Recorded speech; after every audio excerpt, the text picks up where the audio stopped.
Today we will be looking at the Soundstrike Triceratops, one of the latest offerings from the Primal Attack lineup.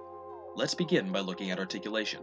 Leaving out the moving parts needed for the action features, articulation is standard for most quadrupedal dinosaurs. All four legs can move forward and backward and, to a certain extent, out to the sides.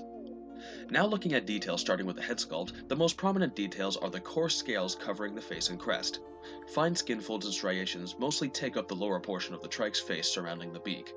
The horns sport some small cracks along their length, a nice little touch of weathering.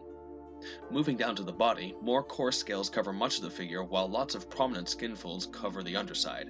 The legs are elephant-like and the outline of musculature can be made out through the scales. The tail continues these scaly details and is in a neutral, straight pose. It's worth noting that this figure is a retooled version of last year's Dual Attack figure, with the tail being the only new part of the sculpt.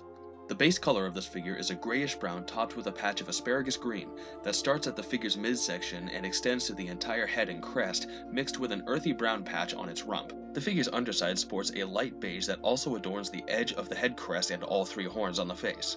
Finally, the eyes are yellow with a small black pupil.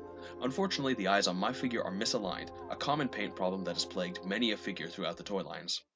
Triceratops' action features are activated solely by the tail. Pushing and pulling the tail up and down will make the head ram, a typical feature for ceratopsian figures. Twisting the tail will turn the head left and right in a horn-rending attack. These features will set off 4 different sound effects. And that concludes today's review of the Jurassic World Primal Attack Triceratops. This figure is another example of simple yet effective paint apps and fun action features, but is also an example of a recycled sculpt.